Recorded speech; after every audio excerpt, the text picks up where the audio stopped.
Salut à toi et bienvenue. Aujourd'hui, nous allons parler du but de l'école ou bien encore appelé le système éducatif. Parce que c'est très important de comprendre pourquoi quelque chose existe parce que là, ça va nous permettre de comprendre pourquoi est-ce que c'est là. Parce que quand on regarde le système éducatif ou bien l'école, comme on l'appelle toujours, l'école, que ce soit privée ou bien publique, c'est très important de comprendre que c'est une institution qui dure des années 1900. Oui, l'école n'est pas si vieux que ça. Il ne dure que des années 1900. Et tu sais aussi ce qui ne dure que depuis des années 1900, si tu es un savant, tu as peut-être deviné, c'est la révolution industrielle. Oui, parce qu'avant la révolution industrielle, c'était majoritairement de la plantation. Et pour la plantation, franchement, tu n'as pas besoin d'aller dans une école pour apprendre la plantation. Du moins, avant, c'était comme ça. On avait juste besoin de personnes pour nettoyer, pour couper. Tu n'as pas besoin d'une école pour ça. Alors là, dans les années 1900, nous faisons face à la révolution industrielle où on commence à fabriquer tout en chaîne. C'est là donc que des personnes se sont mises ensemble pour dire, OK,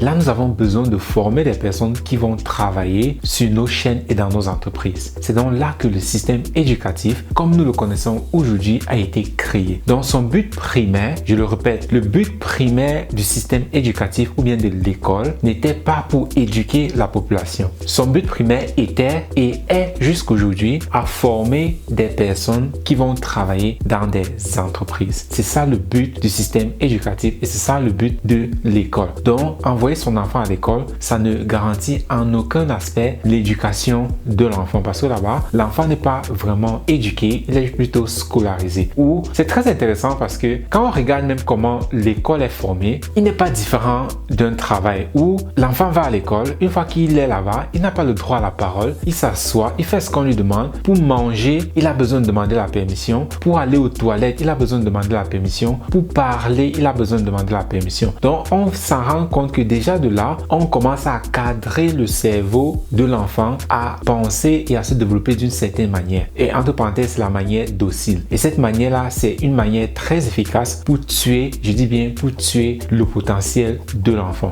Oui, donc le système éducatif, son but n'était pas créé pour éduquer la population, mais il était créé pour former des personnes pour aller travailler dans des entreprises. Et jusqu'aujourd'hui, cela n'a pas changé. C'est toujours la même. C'est toujours dans cette optique-là que l'éducation est propagée dans des écoles. Et aujourd'hui alors, avec l'évolution de la technologie, on s'en rend compte que le niveau éducatif ne fait que baisser drastiquement et les coûts de l'éducation ne font que s'élever. Ce qui est très intéressant parce que d'une part, l'éducation en lui, le niveau à lui, parce que quand vous regardez il y a cela peut-être 50 ans, ce qu'on apprenait par exemple en 6e et ce qu'on apprend dans la classe de 6e aujourd'hui, c'est complètement différent. Ce qu'il y a cela 50 ans, on apprenait peut-être dans la classe de 6e, aujourd'hui c'est peut-être en seconde qu'on apprend cela. Donc cela montre jusqu'à quel point l'éducation aujourd'hui est complètement délaissée et la pandémie que nous avons vécue il y a cela 1 an, 2 ans, cela a encore plus impacté le niveau scolaire. Et toutes ces générations-là qui étaient à l'école ou bien qui est née durant cette période-là, on appelle ça 2 ans perdus. Ce sont 2 années qui ont été perdues sur le développement de l'enfant et l'éducation des enfants. Et cela a aussi complètement bouleversé la façon dont l'éducation est faite. Un autre aspect aussi qui est intéressant, c'est de se rendre compte que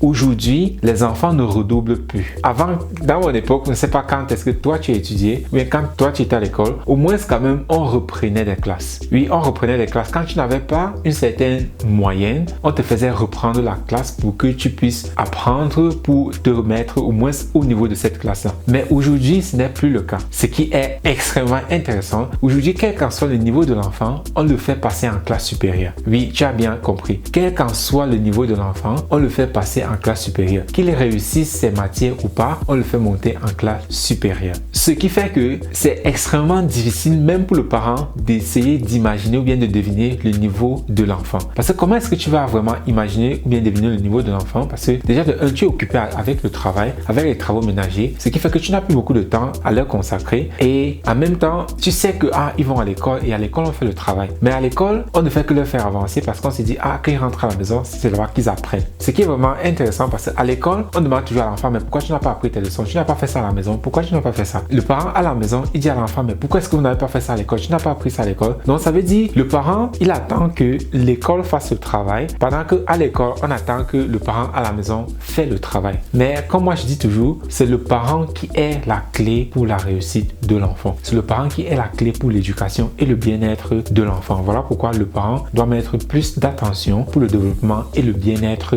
de son enfant. Quelque chose aussi de très intéressant à voir, c'est que après les études, majoritairement, beaucoup de personnes sortent de ces milieux-là étant encore plus perdus que jamais. Je me rappelle de mon cas, quand je termine avec mes études, j'étais plus perdu que jamais. Je ne savais pas quoi faire, aucune orientation, parce que tout ce que j'ai appris là-bas, il n'y avait pas ça dans la vraie vie. Et mes premiers travaux que j'ai obtenus, il a fallu encore qu'on m'apprenne quoi faire au travail. Alors là, je me suis demandé, mais attendez, j'ai passé presque 20 ans de ma vie dans les écoles, sur les bancs de l'école primaire, la maternelle, l'université et tout ça. Mais attendez, et aujourd'hui, on va encore m'apprendre le travail. Mais pourquoi est-ce que j'ai passé tout ce temps là-bas? Donc, ce sont énormément des années perdues. Et quand les jeunes sortent alors de ces endroits-là, ils sont plus perdus parce qu'ils ne savent pas quoi faire. Et beaucoup de personnes alors, quand ils sont dans ces écoles-là, quand ils sortent, ils s'en vont dans la vie courante pour s'en rendre compte que tout ce qu'ils ont appris dans les écoles n'ont rien à voir avec la vie courante. Ce qui fait que l'enfant est complètement déboussolé, stressé, il ne sait pas quoi faire de sa vie et beaucoup retournent encore dans les études. Oui, donc si tu es à côté de quelqu'un, mais si tu vois quelqu'un qui tout le temps qu'il finit, il recommence sur une nouvelle étude, c'est parce que peut-être il est dans ce cas-là où quand il sort, il ne sait pas quoi faire et par conséquent, la chose la plus facile c'est de retourner encore dans les habitudes, accumuler des diplômes qu'on ne sait même plus ce qu'on fait avec et on n'arrive même pas toujours à trouver de l'emploi. Et maintenant, comme je disais, c'est très important de comprendre l'origine et le but de l'école ou bien du système scolaire parce qu'aujourd'hui, nous avons l'intelligence artificielle. Dans cette même technologie-là qui a fait à ce qu'on a créé des écoles pour nous envoyer là-bas, aujourd'hui, cette technologie-là est en train de majoritairement nous remplacer. Parce que des prédictions disent que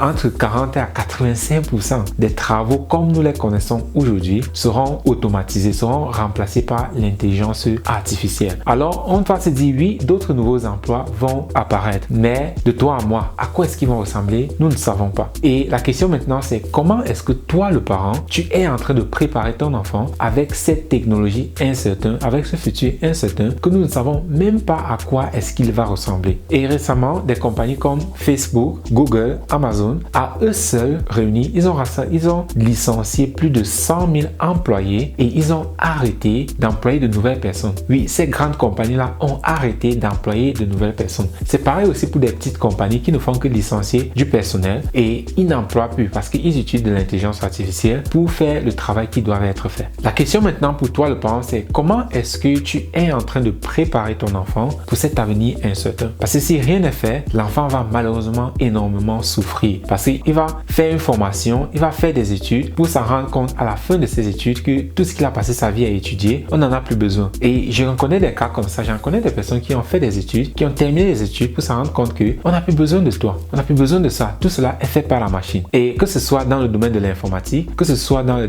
domaine de la mode, que ce soit dans le domaine du design, il y a des intelligences artificielles qui sont en mesure d'occuper toutes ces fonctions-là. Alors, comme solution, moi je dis toujours, le parent est la clé pour le futur de l'enfant. Si toi, le parent, tu ne sais pas quoi faire, parce que oui, il y a énormément de choses là d'ailleurs, on te dit, ah, tu peux faire ci, tu peux faire ci, mais en fin de compte, tu te rends compte qu'il n'y a pas trop de différence entre ça et l'école. Donc, si toi, le parent, tu es soucieux et tu te dis, ok, comment est-ce que je peux faire pour que mon enfant se démarque? Comment est-ce que je peux faire pour vraiment développer le plein potentiel de mon enfant, de telle sorte que, quels qu'en soient les nouveaux métiers qui vont apparaître plus tard dans le futur, que mon enfant soit préparé à confronter ces métiers-là avec bravoure, avec fierté. Alors, n'hésite pas. Rejoins les centaines de parents qui ont pris cette initiative-là et que aujourd'hui, ils sont en train de préparer leurs enfants contre ce futur incertain. Et crois-moi, dans ces parents-là, il y aura des futurs milliardaires, des futurs millionnaires, des futurs présidents parce que le potentiel de l'enfant est énorme. Et quand tu as des bons outils pour développer ce potentiel de l'enfant, toi-même, tu seras surprise du potentiel que ton enfant a. Alors, n'hésite pas, si toi, tu es ce parent-là qui te soucie vraiment du futur et de l'avenir de ton enfant, alors contacte-moi et ensemble, nous allons voir quoi faire pour l'éducation de ton enfant.